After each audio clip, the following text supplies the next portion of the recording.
તો ભાઈ આપ સૌ જાણો છો કે થોડા દિવસ પહેલા જગન્નાથ ભગવાનની રથયાત્રા કાઢવામાં આવી હતી, જેમાં એક બહુ મોટી દુર્ઘટના બની હતી કે જેમાં હાથીઓનો નાસભાગ થયો હતો ભાઈ. તો એમાં ઘણા લોકોએ ભાઈ સાચી ખોટી વાત ફેલાવી. ઘણા લોકોએ એવું કીધું કે એમાં હાથીઓનો વાંક હતો, ઘણા લોકો એવું કહે છે કે એમાં માણસોનો વાંક હતો.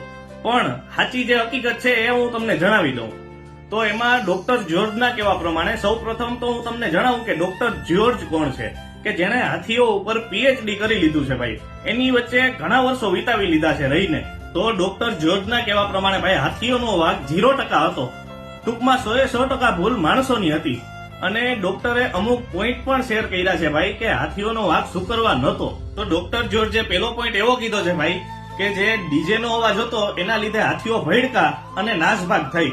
કેમ કે હાથીઓ ખુદ પોતે ડરેલા હતા, ગુસ્સામાં નહોતા. કે હાથીઓ પાસે માણસ ઉપર હુમલો કરવા માટે ઘણી બધી તક હતી ભાઈ, પણ કોઈ પણ હાથીએ માણસ ઉપર હુમલો નથી કર્યો. અમુકનું હાથીઓ ધ્યાન રાખતા હતા ભાઈ કે કોઈ માણસ કચડાઈ ન જાય, કે જો હાથીઓ ગુસ્સામાં હોત તો એ બીજા હાથીઓને પણ ન મૂકે. તો આ તો બધા માણસ હતા અને આજુબાજુ ઘણા બધા લોકો હતા, પણ હાથીઓ માણસથી દૂર કોઈ સેફ જગા ગોતતા હતા કે જ્યાં એને ડર ન લાગે. તો ભાઈ આ બધી વાતોથી એ તો સાબિત થઈ ગયું કે હાથીઓનો કઈ વાંક નહોતો.